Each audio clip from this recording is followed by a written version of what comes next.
सन्मान्य अध्यक्ष महोदय, सार्वजनिक आरोग्य विभागाच्या पुरवणी मागण्यावरील चर्चा करताना या सगळ्यासाठी सुद्धा 3000 कंत्राटी कर्मचारी जे आहेत त्या कर्मचाऱ्यांच्या बद्दलचं जे काय टेंडर आहे ते फायनल स्टेजला आहे आणि त्याचा एका 15-3 आठवड्यामध्ये पूर्तता झाली की या 3000च्या एकूण सगळ्या कंत्राटी कर्मचाऱ्यांच्या माध्यमातून या सगळ्या एकूण असणाऱ्या म्हणजे बांधून पूर्ण झाले परंतु प्रत्यक्षात कार्यान्वित नाही अशा सगळ्या आस्थापना आपण सुरू करतोय। नमस्कार विद्यार्थी मित्रांनो, सर्वांचं स्वागत आहे YBD अकॅडमी या मराठी एज्युकेशनल यूट्यूब चॅनलवरती।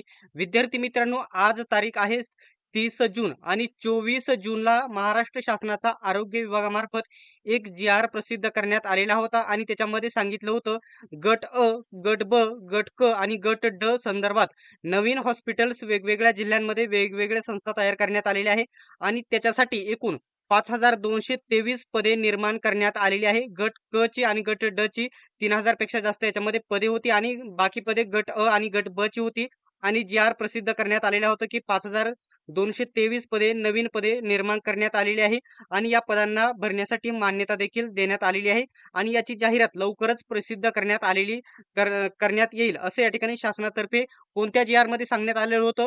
तर इथं बघू शकता कोणता GR आहे, 24 जून 2026 म्हणजे जवळजवळ 8 दिवसापूर्वीचा हा GR आहे आणि त्याच्यामध्ये ही पदे भरण्यासाठी मान्यता देण्यात आल्याचे त्यांनी सांगितलं होतं। परंतु ही भरती नक्की कशा प्रकारे होणार आहे ते त्यांनी सांगितलं नव्हतं। त्यांनी त्याच्यामध्ये म्हटलं होतं की ज्या संस्थांचं ज्या हॉस्पिटलचं काम 50% पेक्षा जास्त झालेलं आहे त्यांच्यामध्ये लगेच ही पदभरती करून घेतली जाणार आहे। परंतु याच्यामध्ये सरकारचा वेगळा डाव आहे। संपूर्ण या ठिकाणी निर्लज्जपणा त्यांनी येथे दाखवलेला आहे आणि संपूर्ण पदभरती ही कंत्राटी पद्धतीने करण्याची त्यांनी निर्णय घेतलेला आहे।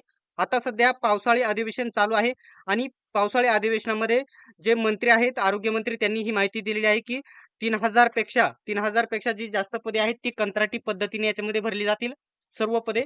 तर याची सर्व व्हिडिओ क्लिप आहे ना जी तुम्हाला व्हिडिओच्या शेवटला मी येथे दाखवणार आहे ती बघा आणि विद्यार्थ्यांनो वेळेच तुम्ही जागे होऊन या पदभरतीला संपूर्ण तुम्ही विरोध केला तरच या ठिकाणी पदभरती परमनंट पदभरती केली जाईल।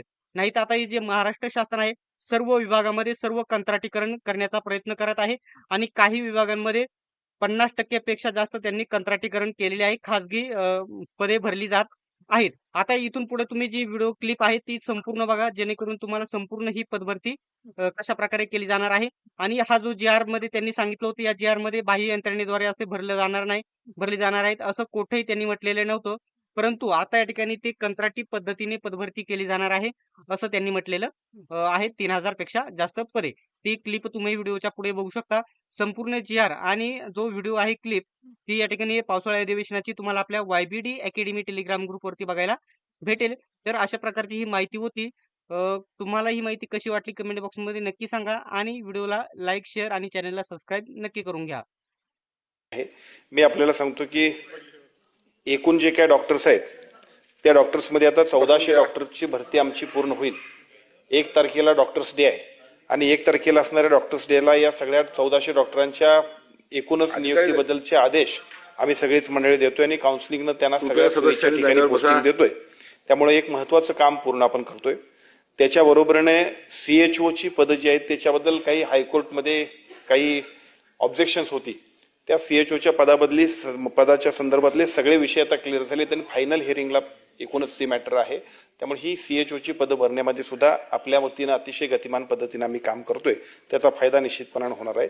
या सगळ्यांच्या बरोबर सातत्यानं आपल्या आणखीन 2 मागण्या होत्या की आपल्याकडे असणाऱ्या सगळ्या हॉस्पिटल्स बांधून तयार आहेत परंतु तिथं प्रत्यक्ष साहित्य नाही आहे, प्रत्यक्ष डॉक्टर्स नाही आहेत, प्रत्यक्ष तिथं आता काहीच उपयोग होत नाही, अशा पद्धतीची तक्रार सुद्धा आपल्या सगळ्यांची आहे। आणि या सगळ्यासाठी सुद्धा 3000 कंत्राटी कर्मचारी जे आहेत त्या कर्मचाऱ्यांच्या बद्दलचं जे काय टेंडर आहे ते फायनल स्टेजला आहे आणि त्याचा एका 15-3 आठवड्यामध्ये पूर्तता झाली की या 3000च्या एकूण सगळ्या कंत्राटी कर्मचाऱ्यांच्या माध्यमातून या सगळ्या एकूण असणाऱ्या म्हणजे बांधून पूर्ण झाले परंतु प्रत्यक्षात कार्यान्वित नाही अशा सगळ्या आस्थापना आपण सुरू करतोय।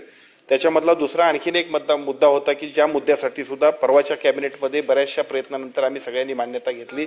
एकूण 5000 पदांच्या मान्यतेसाठी आम्ही HPC कडे गेलो आणि HPCने त्याच्यानंतर कॅबिनेटची मान्यता आवश्यक होती, त्याला सुद्धा मान्यता मिळालेली आहे। त्यामुळे एका बाजूला मॅनपॉवर, दुसऱ्या बाजूला इन्फ्रास्ट्रक्चर